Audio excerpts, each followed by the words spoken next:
오늘의 말씀은 요한복음 9장 13절에서 22절 말씀입니다. 요한복음 9장 13절에서 22절 우리 같이 한 목소리로 합독하겠습니다. 시작! 그들이 전에 맹인이었던 사람을 데리고 바리새인들에게 갔더라. 예수께서 진흙을 이겨 눈을 뜨게 하신 날은 안식일이라. 그러므로 바리새인들도 그가 어떻게 보게 되었는지를 물으니 이르되 그 사람이 진흙을 내 눈에 바르매 내가 씻고 보나이다 하니, 바리새인 중에 어떤 사람은 말하되 이 사람이 안식일을 지키지 아니하니 하나님께로부터 온 자가 아니라 하며, 어떤 사람은 말하되 죄인으로서 어떻게 이러한 표적을 행하겠느냐 하여 그들 중에 분쟁이 있었더니, 이에 맹인되었던 자에게 다시 묻되 그 사람이 내 눈을 뜨게 하였으니 너는 그를 어떠한 사람이라 하느냐? 대답하되 선지자니이다 하니, 유대인들이 그가 맹인으로 있다가 보게 된 것을 믿지 아니하고 그 부모를 불러 묻되 이는 너희 말에 맹인으로 났다 하는 너희 아들이냐? 그러면 지금은 어떻게 해서 보느냐? 그 부모가 대답하여 이르되 이 사람이 우리 아들인 것과 맹인으로 난 것을 아나이다. 그러나 지금 어떻게 해서 보는지 또는 누가 그 눈을 뜨게 하였는지 우리는 알지 못하나이다. 그에게 물어보소서. 그가 장성하였으니 자기 일을 말하리이다. 그 부모가 이렇게 말한 것은 이미 유대인들이 누구든지 예수를 그리스도로 시인하는 자는 출교하기로 결의하였으므로 그들을 무서워함이로라. 아멘. 네, 오늘 말씀은 예수님께서 이제 제자들하고 길을 지나시다가 나면서부터 눈을 보지 못하는 그러한 사람을 만나게 되시고, 그 사람을 안식일에 고치게 됨으로써 평소에 예수님을 굉장히 못마땅하게 여겼던 바리새인들, 그리고 이 바리새인들을 추종하던 여러 유대인들에게 더 이 적대감을 불러일으키는 그러한 이 장면이 기록된 말씀입니다. 우리가 함께 읽진 않았지만 예수님께서 이 나면서부터 소경된 사람을 만나게 된 그 장면을 좀 설명을 드리면, 제자들하고 이제 길을 가는데 그 사람을 만나게 된 거예요. 근데 그때 제자들이 묻습니다. 랍비여, 선생님 하고 물으면서요, 이렇게 말해요. 이 사람이 맹인으로 난 것이 누구의 죄로 인함이니까? 자기이니까? 그의 부모니까? 그러니까 제자들의 말 속에서 우리는 그 당시에 제자들을 비롯한 많은 사람들의 이 사상이 자기에게 혹은 남에게 일어나는 질병, 조금 더 확장하면 고난, 그런 문제들을 죄의 문제와 연결지어서 해석해 왔다는 것을 알 수 있는 것이죠. 이건 분명히 자기 부모가 죄를 지었거나 아니면 이 사람의 존재 자체가 죄 덩어리여서 이러한 이 재앙을 안고 태어난 거다, 이렇게 판단했다는 거예요. 이러한 이제 사조는 사실은 구약 성서의 욥기에도 굉장히 잘 나타내 있어요.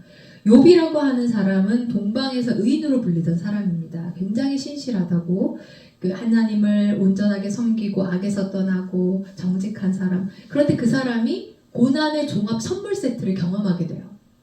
먼저 첫 번째로는 자기의 10명의 아들, 내 목숨보다 더 귀한 사랑하는 자녀들을 하루아침에 잃게 됩니다. 두 번째는 거부였거든요. 그 지역에서 욥하면 모르는 사람이 없을 정도로 굉장히 큰 부를 가지고 있는 사람이었는데 하루아침에 그 재산이 다 날아가게 됩니다. 이제 남은 거라고는 몸뚱아리뿐 없는데 이 몸에 악한 질병이 오게 돼요. 그래서 깨진 기와 조각을 가지고 몸을 벅벅 긁지 않으면 그 고통을 참을 수 없는, 그러니까 이 악한 고난 앞에서 정말 무기력하게 당할 수밖에 없는 이 상황 가운데서 한때 함께 하나님을 신앙한다고 하면서 그의 신실한 믿음의 동역자로 서 있었다고 하는 친구들이 찾아와서 오늘 제자들이 이 사람을 바라보던 그 똑같은 사고를 가지고 그를 정죄합니다. 너 죄지어서 이렇게 벌받는 거야. 너 한번 잘 생각해봐. 네가 분명히 하나님 앞에 잘못한 게 있으니까 하나님이 이렇게 벌을 주시는 거야 라고 얘기하거든요. 이 2차 가해를 하는 거죠. 근데 욥기를 읽어보시면 아시겠지만 욥이 하나님 앞에 특별한 잘못을 있고 죄를 지어서 고난을 받은 게 아니라고 하나님이 분명하게 말씀하셨어요.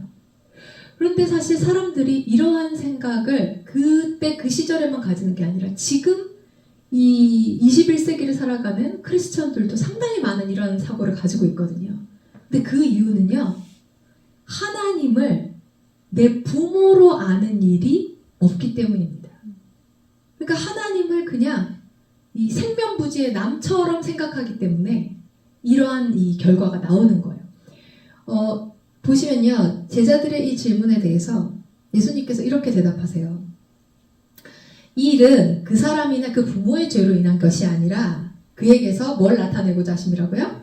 하나님이 하시는 일을 나타내고자 하심이라. 여러분, 누군가가 하는 일을 알려고 하면 그 사람이 어떤 사람인지 정체성을 알면 돼요. 소방관이 하는 일은 뭐죠? 소방이잖아요. 그죠? 화재를 진압하고 예방하는 일. 의사가 하는 일은 병자를 고치는 일, 병자를 회복시키는 일. 그러면 하나님이 하시는 일은 하나님이 누군지, 어떤 분인지 알아야 이게 정의가 내려지는데, 제가 늘 설교 중에 말씀드렸죠? 우리는 하나님의 자녀. 그럼 하나님은 우리의 아버지. 그렇죠, 아버지. 우리는 하나님을 아버지라 부르고 그분은 우리의 부모가 되십니다. 자, 그렇다면 부모가 자녀에게 하는 일을 나타내고자 하심이라는 거예요. 부모는 자녀에게 어떤 일을 하죠? 첫 번째, 생명을 줍니다. 그죠? 부모를 통해 자녀는 생명을 얻고요. 그리고 그냥 놔놓기만 하고 버려두는 게 부모가 아니잖아요. 자녀가 잘 자랄 수 있도록 기르고 양육하는 일을 하죠. 자녀가 이제 장성하여서 뭔가 어떤 길을 가려고 선택하고 결단할 때 부모는 그것을 방치하지 않습니다. 그릇되고 망하는 길로 가려고 할 때 그 길은 안 된다 얘야 생명의 길, 옳은 길, 선한 길로 그 아이를 갈 수 있도록 지도하는 역할을 부모가 합니다. 바로 우리의 부모 되시는 하나님께서 우리의 인생에 고난을 주신다는 건 바로 이 부모로서의 역할을 잘 나타내시기 위함이라고는 성경은 말하고 있는 거예요. 그런데 왜 사람들은 자꾸만 하나님을 심사관이나 심판관으로 생각하는 걸까요? 아까도 제가 말씀드렸지만 부모로서 그분과 인격적인 교제를 가진 적이 없기 때문입니다. 아직 그분을 아빠라 부르고 믿고 그분의 자녀로 사는 그 특권을 누리는 신앙의 단계로 나아가지 못했기 때문이에요. 여러분 생각해보세요. 부모는 심사관이 아니에요. 심사관이 하는 일은 뭐죠? 적절한 이 객관적인 기준을 세워두고 너는 대상, 너는 은상, 너는 장려상, 그렇게 하는 게 이 심사관이 하는 일이잖아요. 근데 부모는 심사관이 아니에요. 부모는 그 아이의 실력이나 업적과 상관없이 무조건 좋은 걸 주고 싶어 합니다. 내 새끼니까요. 그래서 그냥 얘한테 원래 좋은 걸 주고 싶은데 그냥 이유를 갖다 끌어붙이는 거예요. 이렇게 밥을 잘 먹어. 이렇게 잘 먹고 이쁘게 잘 먹으니까 엄마가 또 맛있는 거 사주고 싶지. 원래 맛있는 거 사주려고 했어요. 얘가 밥을 안 먹어도. 근데 그냥 갖다 붙이는 거예요. 어이구 엄마 말 이렇게 순정도 잘해. 이렇게 심부름도 잘했어. 동생하고 안 싸우고 잘 놀았어. 엄마가 뭐 하나 사줘야겠다. 원래 사주고 싶었습니다. 그냥 거기다가 이유를 갖다 붙인 거죠. 반대로 부모는 심판관이나 판사도 아니에요. 심판관, 재판관, 판사가 하는 일은 뭐죠? 적절한 객관적인 기준에 의해서 형량을 정하고 그가 지은 잘못에 따른 그 죄의 대가를 치르게 하는 게 이 재판관과 판사가 하는 일이라면 부모는 판사가 아니기 때문에 그 아이에게 벌을 최대한 안 주고 싶어 합니다. 자녀에게 넌 응당 그 대가를 받아야 마땅해 라고 객관적인 태도로 그 아이를 대하는 부모가 어디 있어요. 최대한 안 주고 싶어 하지만 만약에 꼭히 줘야 한다면 그 벌의 목적은 이 아이가 죄의 대가를 감당하는 데 있는 게 아니라 이 불편함을, 이 죄의 대가를 치르는 이 고통을 그가 기억하고 뼈에 새기고 나는 다시는 이 방향으로 가면 안 되는구나 하고 그의 방향을 바른 길로, 생명의 길로 선회하도록 하는, 선도하는 그 목적을 위해서 부모가 벌을 주는 것이죠. 그런데 이러한 우리에게 무조건 좋은 길로 인도하고자 하는, 좋은 걸 주고 싶어하는 아빠, 아버지를 내가 경험함이 없이 그냥 너무나 율법주의에 매여서 신앙생활을 하다 보면 우리는 맨날 너무나 협소한 식으로 하나님을 해석하고 우리 삶에 찾아오는 모든 문제를 이해하는 거예요. 그래서 내가 조금 하나님 앞에 나 그래도 이번에 봉사 하나 신청했는데 하나님이 우리 앞길 좀 잘 열어주실라나? 이번에 헌금도 좀 했는데 이번에 내가 새벽기도 간다 해놓고 또 못 갔는데 이것 때문에 우리 자식이 이번에 그 시험 보는 거 떨어지는 거 아니야? 이런 식의 수준으로 하나님을 이해하는 거예요. 근데 정말 하나님을 내 부모라고 부르는 자녀와 부모 간에 갖는 그 인격적인 관계성 속에서 하나님을 바라본다면 우리 삶에 찾아오는 질병, 문제, 고난 이런 부분들을 우리는 바르고 건강하게 해석할 수 있습니다. 여러분 한번 생각해보세요. 자녀를 키워보셨잖아요. 처음에 아이가 딱 태어나면 그냥 무조건적인 부모의 도움이 필요합니다. 아이가 엥 울면 어떻게 되죠? 달려가서 젖주고, 또 엥 울면 달려가서 기저귀 갈아주고, 또 뭐 울면은 뭐 혹시 땀띠가 나서 불편한 게 아닌가, 온도 습도를 조절해주고, 뭐 수딩 젤도 발라주고, 또 혹시 잠투정하는 건 아닌가 얼러서 재워주고, 모든 것이 다 투입돼야 돼요. 그러나 이 시기가 그렇게 오래 가지 않아요. 한 3개월만 지나도요, 이제 4, 5개월 차에 접어들면 아이는 이제 목을 들기 시작하잖아요. 근데 아이가 목을 들려고 막 이렇게 자력으로 힘을 쓰려고 할 때 엄마가 아이고 내 새끼 용쓰지마 욕쓰지마 너도 힘든 거 하나도 할 필요 없어 엄마가 잡아줄게 자자 엄마가 평생 네 목 들어주면 돼 이렇게 하는 부모가 있나요? 이 아이가 그 시기를 지나서 걷고 그죠? 서고 뛰고 하는 그 모든 과정이 어떻게 보면 아이에게는 고난이죠. 시련이죠. 처음에는 계속 넘어져요. 나자빠져요. 그러나 그 과정을 계속해서 겪어내면서 아이는 스스로 사람답게 살 수 있는 힘이 길러집니다. 그때 부모가 뭐 하려고 자꾸 발에 그 땅을 디뎌. 엄마는 너 발을 그냥 공중에 뜨게 할 거야. 엄마 평생 너 유모차 밀고 다닐 수 있으니까 걱정하지를 마. 이러는 부모가 없잖아요. 그건 부모가 자기의 도움을 참아내는 것이 아이를 유익하게 하는 것임을 알기 때문에 부모는 안타깝지만 그 아이가 혼자 그 고난을 이겨내도록 바라보고 있는 거예요. 그러나 이것을 바라보고 있을 때 어차피 네가 혼자 감당할 몫이니 엄마는 집안일 좀 할게 이렇게 돌아서는 부모는 없어요. 아이가 목을 들 때도 아이가 걸음마를 할 때도 부모는 아이보다 어쩌면 더 용을 쓰면서 바라봐요. 옳지 옳지 조금만 더 그렇지 한 걸음 옳지 그렇게 목이 터져라 아이를 응원하면서 바라보는 이 부모의 심정이 우리 하나님의 심정이라는 걸 안다면 지금 내가 고난 가운데 버려져 있는 게 아니라 주님 저 이번에 목 들게요. 바라봐 주세요. 저 이거 이겨낼게요. 저 이번에 걸음마 뜁니다. 아빠 저 응원해 주세요. 이렇게 한 걸음 한 걸음 고난을 디디고 장성한 예수 그리스도의 분량까지 자라가는 모습을 우리가 반응하게 되지 않겠습니까? 그러므로 여러분의 삶에 닥치는 크고 작은 고난들 우리 아까 이광정을 간증해 주셨지만 이상한 일로 여기지 마시고 내가 또 한 단계 하나님의 사람답게 정말로 자라가야 되는 그러한 또 시기가 왔나 보다.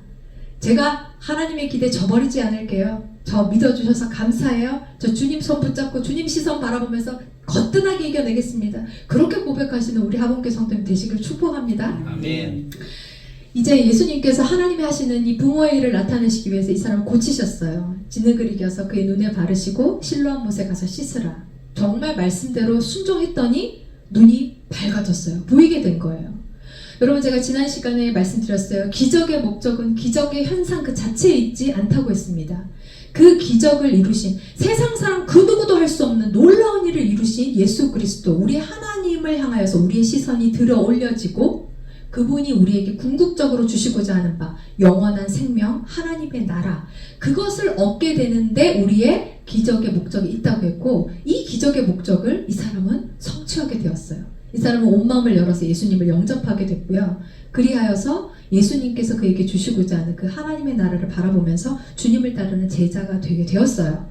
그런데 사실 이 기적은 그 당사자에게만 일어난 일이라고 하기는 어렵죠. 왜냐면 아까 제가 말씀드렸지만 그 사람을 둘러싼 이 공동체가 있잖아요. 가깝게는 가족, 친지, 나면서부터 아기 때부터 그 사람을 평생 봐왔던 동네 사람들이 있다고요. 이 사람들이 다 이 기적의 현상을 봤잖아요. 증인이잖아요. 그런데 왜 이 모든 사람들은 이 당사자가 경험한 것처럼 기적의 목적, 그 예수 그리스도가 우리에게 주시고자 하는 그 참 영생과 하나님의 나라의 단계까지 나아가는데 미치지 못한 것일까? 그것을 이제 조금 이따 본격적으로 우리가 다루게 될 텐데요. 이 사람들은 거기까지 나가지 못했어요. 심지어 부모조차도. 이 사람을 어디로 데리고 가냐면 바리새인들에게 이제 데리고 가요. 사실 그 유대 시대 때 가장 실세를 잡고 있었던 그 여러 그룹이 있었는데 그 중에 한 그룹이 바리새파 사람들이거든요. 그래서 이 사람을 데리고 이제 바리새인 앞에 딱 세우니까 바리새인은 예수님을 거부하는 사람들이죠. 그래서 뭐라고 얘기하냐면 이 사람의 인생에 놀랍게 이루어진 이 기적의 현상을 보는 것이 아니라 그 사람 근데 예수가 언제 고쳐줬다고? 안식일? 안식일에 아무것도 하면 안 되는 거 알지? 근데 안식일을 고쳤다는 것 자체가 예수가 하나님께로부터 온 자가 아니라는 거야. 이렇게 얘기를 하는 거예요. 근데 여러분 사실 한번 생각해 볼까요? 안식일의 기원은 뭔가요? 안식일은 우리 창세기 1장에 적혀있는 그 모든 온 창조가 다 끝나고 나서 하나님께서 이제 마지막 7일째 되는 날 내가 이 날을 거룩하게 이 날에 복을 주니 너희도 이 날에는 너희의 생업을 다 내려놓고 너희의 남종이나 여종이나 모두 일하지 말고 다 쉼을 누리고 이때 하나님과 만나는 예배함을 통하여서 참 공급을 받는 안식을 누려라 라는 규례를 정해주셨어요. 그런데 사실 생각해보면요, 하나님은 안식이, 쉼이 필요한 분이십니까? 사실 우리는 육을 가졌기 때문에 열심히 일하고 나면 좀 쉬어줘야 돼요. 낮에 일했으면 밤에 자줘야 돼요. 근데 하나님은 육신의 한계가 없으신 영이시잖아요. 근데 왜 하나님은 안식일의 규례를 정하셔서 그것을 몸소 친히 보여주시며 우리에게 이것을 지키라고 하신 것일까요? 그분이 우리의 부모이기 때문에 그래요. 부모는 부모의 말로 자녀가 자라지 않는다는 걸 알아요. 부모의 뒷모습을 보고 부모의 행함을 통해서 자녀가 그대로 본을 본다는 걸 알아요. 그래서 성경에 있는 모든 하나님이 우리에게 하라고 하신 것은 하나님이 안 행하고 우리한테 하라고 하신 건 아무것도 없어요. 그래서 당신 자신을 위해서 안식이 필요한 것이 아님에도 불구하고 당신의 형상을 따라 지음받은 우리 자녀된 저와 여러분, 우리의 인생들을 위하여 친히 모본을 보이시면서 안식일의 규례를 주신 거예요. 너희 세상의 성취, 업적, 성공 이거 위해서 계속 달리면 망가져. 죽어.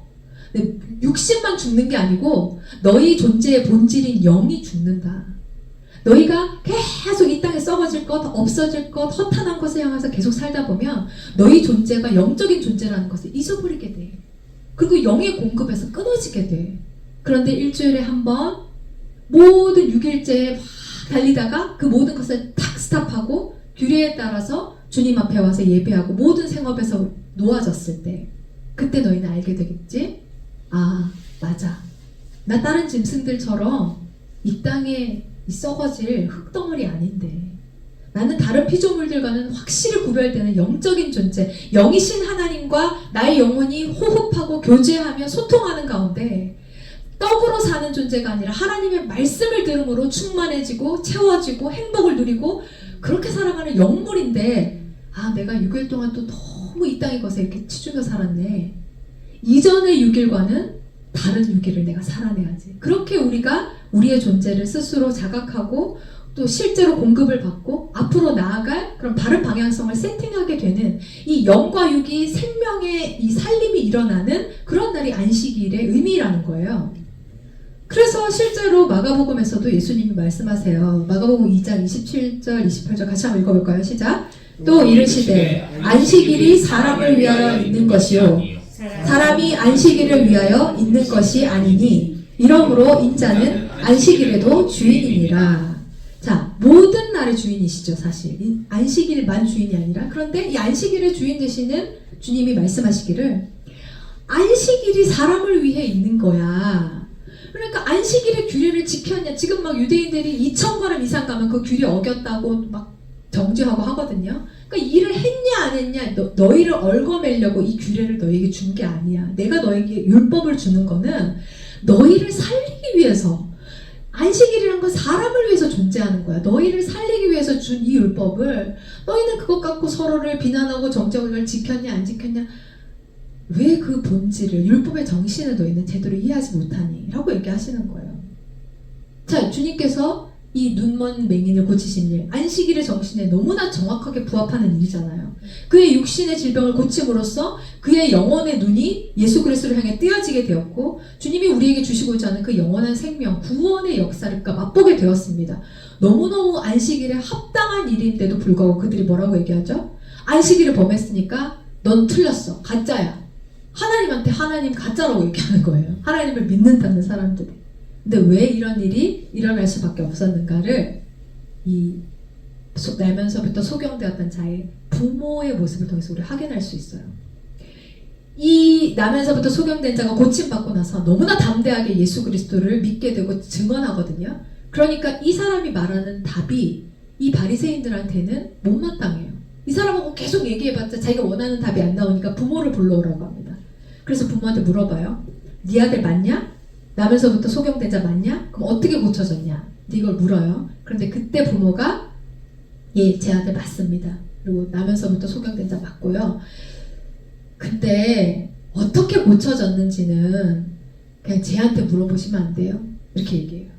뭐 제가 한두 살 먹은 어린애도 아니고 장성한 사람인데 저희는 아는 거 없어요. 이렇게 얘기합니다.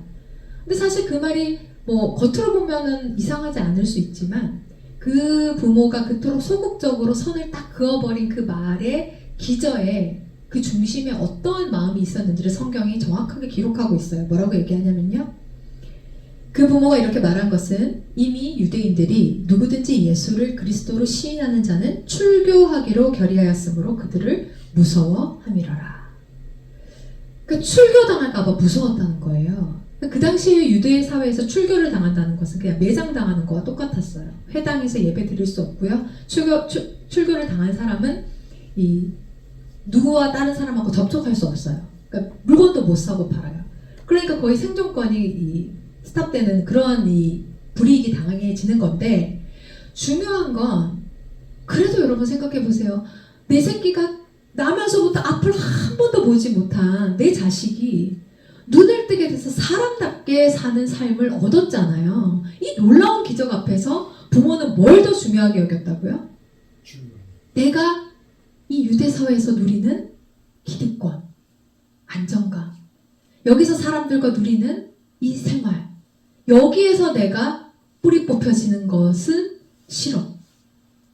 그러니까 이 사람들이 평백성이거든요. 높은 자리에 있는 사람들이 아니에요. 그러나 낮은 자리에 있는 사람들도 자기가 누리는 이 땅에서의 안정감, 자기가 의지하고 이거는 있어야 돼, 이거 있으면 난 좋아 라고 하는 그 기득권이 있다고요. 하물며 그 사람들보다 훨씬 높은 자리에서 누리고 있던 바리새파 사람들, 율법학자들, 서기관들, 대제사장들, 이런 사람들이 누리던 기득권은 어떤 것이었겠습니까? 이 사람들이 누리는 기득권을 포기하고 싶지 않은 거예요. 이 땅의 영광을 놓치고 싶지 않은 거예요. 그래서 이들이 갖고 있는 그 중심의 그 민낯을 주님께서 정확하게 적나라하게 말씀하신 구절이 요한복음 5장에 나오거든요. 39절부터 44절 한 절씩 읽어볼까요? 39절입니다. 시작. 너희가 성경에서 영생을 얻는 줄 생각하고 성경을 연구하거니와 이 성경이 곧 내게 대하여 증언하는 것이니라. 지금 바리새파 사람들 누구보다도 하나님의 말씀에 통달한 사람들이에요. 성경을 열심히 연구하고 우리만큼 하나님에 대해서 잘 아는 사람은 없어라고 자칭 고민하는 그런 사람들이거든요. 근데 이 사람들이 그렇게 하는 이유가 뭐라고요? 영원한 생명이 이 하나님의 말씀에 있다는 것을 자기들이 알고 믿고 이걸 위해서 내가 열심히 그 말씀을 판다. 근데 말씀 그 자체이신, 말씀이 육신이 되어서 오신 분이 예수 그리스도인데 하나님 자체가 오셨는데 이분을 거부하는 거. 이거는 어떻게 이런 일이 일어날 수 있느냐? 40절입니다. 읽습니다. 시작. 그러나 너희가 영생을 얻기 위하여 내게 오기를 원하지 아니하는도다. 여러분, 이 사람들이 원한 건 영생이 아니었다는 얘기예요. 이 사람들은 이 생을 원했어요. 이 땅에서 누리는 거. 이 땅에서 내 기득권을 탄탄하게 받쳐줄 메시아. 이 땅에서 나의 안정감을 더욱더 견고하게 해줄 하나님. 정말 영원한 생명을 정말 갈망하고 원했다면 그 영원한 생명을 주시려고 오신 예수님을 그렇게 밀어내고 박대할 수 없다는 거예요. 그래서 주님이 말씀하세요. 나는 사람에게서 영광을 취하지 아니하노라. 내가 말하는 거 너희가 지금 달갑게 안 받는다고 내가 막 서운해하고 삐져서 이런 말 하는 거 아니야. 나는 사람에게 영광 받으려고 여기 온 거 아니거든. 근데 너희가 나를 대하는 그 태도를 보니까 그 태도 속에서 나는 뭘 알겠냐면, 같이 읽습니다. 시작. 다만 하나님을 사랑하는 것이 너희 속에 없음을 알았노라. 너희는 하나님 안 사랑해. 열심히 새벽 기도 가고 열심히 철야 기도 가고 좋은 직분 받고 봉사 열심히 하고, 근데 미안하지만 너희 하나님 안 사랑한다. 이렇게 얘기하시는 거예요. 여러분, 이 말씀이 그때 당시에 그 바리새인들을 향한 말씀으로 끝나는 게 아니라 오늘을 살아가고 있는 우리 모든 크리스천에게 주시는 하나님의 말씀으로 우리가 받을 수 있어야 돼요. 나는 지금 누구를 사랑하고 있는가? 나는 영생을 사모하고 있는가? 아니면 이 땅의 영광을 내가 사모하고 있는가? 주님이 말씀하셨어요. 44절 읽습니다. 시작. 너희가 서로 영광을 취하고 유일하신 하나님께로부터 오는 영광은 구하지 아니하니 어찌 나를 믿을 수 있느냐. 너희가 구하는 영광은 실제로는 하늘의 영광 아니야. 너희는 그냥 너희 스스로가 높아지고 부유해지고 여기서 그냥 사람들에게 인정받고 사랑받고 지지고 볶고 사는 이 땅에서의 그 영광, 이 생에서의 그 누림을 너희는 빼앗기고 싶지 않아서 진짜 영원한 생명을 주려고 너희에게 온 나를 믿지 않는 거야. 배척하는 거야. 이렇게 얘기하시는 거예요. 여러분, 제가 어떤 목사님 설교를 들었는데 그 목사님이 이렇게 얘기하시는 거예요. 자기 교회에 정말 새벽기도 한 번을 안 빠지는 권사님이 계시대요. 뭐 공예배는 말할 거 없겠죠. 이 권사님이 하시는 업이 가짜 꿀을 만들어 파는 일이라는 거예요. 생각해 보세요, 여러분. 새벽마다 그 권사님이 만나는 하나님은 누굴까요? 그분은 도대체 매 예배 때마다 누구를 만나서 누구의 음성을 듣고 살아가는 분일까요? 진짜 우리가 믿고 아는 그 하나님이 새벽 예배 시간마다 그 권사님을 만나서 말씀하신다면 이렇게 말씀하시지 않았겠어요? 얘야, 너 이제 그만 부정직한 자리를 나오려. 네가 그거 설탕 섞어서 안 팔아도 하늘에 나는 새, 드레핀 백합화 다 자기가 노력해서 먹고 입고 사는 거 아니야. 내가 다 먹이고 입히는 건데 나 여호와 하나님이 네 아빠 아버지라는 걸 네가 믿고 한번 나한테 맡겨봐. 내가 너를 어떻게 나의 충만으로 채우는지, 너를 어떻게 부여하게 하는지 너 한번 나한테 믿고 맡겨봐. 네가 꽉 붙잡고 있는 그 기득권을 한번 내려놔봐. 네가 정말 하늘의 영광을 잡게 될 테니 한번 내 말에 귀 기울여봐. 이렇게 얘기하시는 그 음성이 매일 새벽마다 그 권사님을 찾아오지 않았겠느냐 말이에요. 근데 어쩌면 이렇게 매번 예배를 빠지지 않으면서 매일같이 가짜꿀을 만들어 팔 수가 있는가? 여러분, 이 권사님의 모습이 오늘 본문에 나오는 바리새인들의 모습하고 똑같은 모습 아닐까요? 당신은 말하세요. 그러나 나는 이걸 빼앗긴다면 예수님이라도 용서 못해요. 하나님이라도 나는 이거 못 뺏깁니다.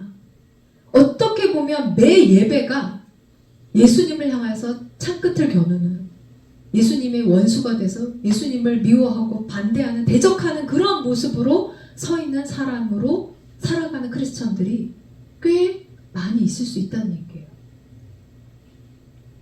사실 이런 설교는 저에게도 굉장히 부담스럽습니다. 여러분 잘 될 거예요 뭐 이런 얘기하면 저도 편하죠. 네, 그러나 하나님의 말씀은 살아있고 활력이 있어 좌우의 날선 어떤 예리한 검보다 예리하여서 우리의 관절과 골수를 찔러 쪼개고 우리의 마음을 감찰하신다 했거든요. 여러분, 하나님의 그 메스가 우리의 심령을 그 부패하고 썩어지고 골마 더 들어가는 그 부분을 도려내려고 하실 때 우리가 어떻게 좋아요 기뻐요 라고만 할 수 있겠어요? 하고 소리 지를 수밖에 없겠죠. 그러나 우리는 선택해야 합니다. 그 환부를, 그 암덩어리를 안고 죽음의 길로 갈 것인지, 아니면 주님의 그 메스가 우리의 환부를 도려내고 우리의 암덩어리를 끄집어내고 우리를 생명의 길로 인도할 것인지 우리가 선택해야 합니다. 제가 말씀드렸잖아요. 우리 하나님은 인격적인 분이셔서 우리가 열어 보이고 당신의 칼로 나를 도려내 달라고, 나를 수술해 달라고 하지 않으면 역사하실 수 없다고 했잖아요. 그러니까 오늘의 말씀 앞에서 좀 아프시더라도 여러분, 이 질문 앞에 여러분은 매 순간 서셔야 합니다. 나는 하나님을 사랑하고 있는가? 나는 이 땅의 영광을 취하고 싶은가? 저 영생을 내가 누리고 싶은가? 정말 그것이 분명하지 않은 채로 두리뭉술하게 그냥 덮어놓고 대충대충 그렇게 신앙생활 하시는 것만큼 불쌍한 이 신앙인이 없는 거예요. 여기서 차라리 아싸리 그냥 세상 사람처럼 살아버리지. 여기서는 막 종교생활의 짐을 다 이렇게 져놓고 나중에 가서 하나님이 내가 널 모른다 하시면 이 얼마나 참담하고 억울한 일이겠어요? 그러면 여러분, 이 사람들이 왜 이렇게 이 기득권을 내려놓지 못하였을까요?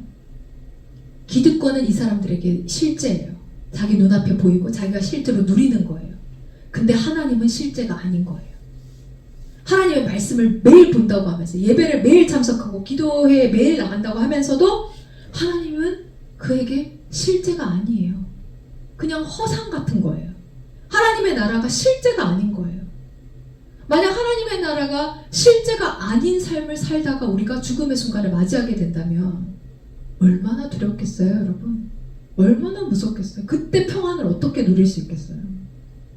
저는 그래서 이번 저희 가족이 겪은 이 일을 통해서 우리가 진짜 실제를 누리게 되었구나. 이것이 너무 감사했어요.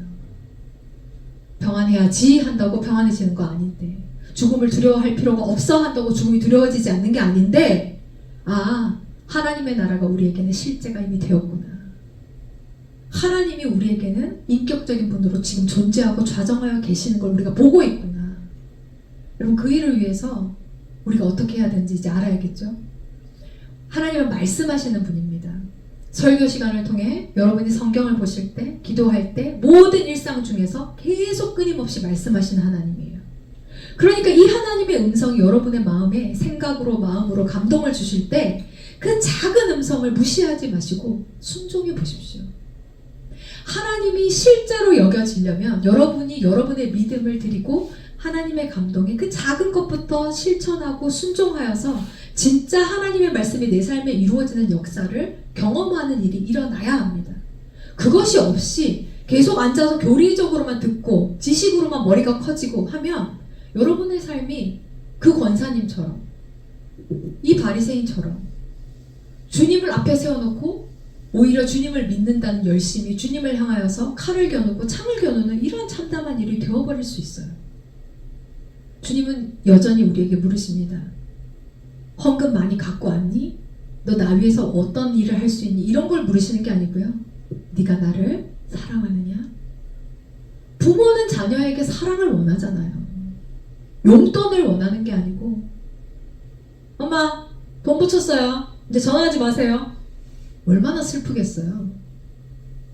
뭐 작은 거 하나 사도, 엄마 나 가다가 콩나물 왔는데 엄마 콩나물국 좋아해서 엄마 생각나서 한 봉지 샀어. 하나님은 이 마음을 기뻐하신다고요. 그래서 성경에 이런 예화가 있어요. 부자가 내는 헌금 말고 과부의 2렙돈, 내가 하나님을 사랑하는 그 마음이 온전히 담겨진 그 예물을 하나님이 잘 크게 보신다고. 부모이신 하나님이 갖고 싶어 하시는 그 마음, 하나님을 사랑하느냐라고 물으시는 그 질문에 여러분이 일상 가운데 선택하는 모든 말과 행동과 선택과 결정이 예수님, 제가 이렇게 주님을 사랑합니다 라는 대답이 되셨으면 좋겠습니다. 여러분의 모든 이 하복교회 성도님들의 삶의 걸음걸음들이 그가 나를 사랑하는 걸음이었다. 나중에 주님 탁 대면하였을 때 우리가 지금은 희미하게 주님을 보지만 정말 그 마지막 날에는 우리가 정말 얼굴과 얼굴을 대면해서 확실히 보게 된다고 말씀하셨잖아요. 그때 내가 너의 걸음을 다 알지. 너 매 순간 내 손잡고 걸었잖니. 그래서 참 험하고 척박한 그 땅을 기쁘고 즐거움으로 주님 얼굴 바라보고 걸었습니다 라고 걸었던 내가 그 너의 사랑의 고백을 받았다.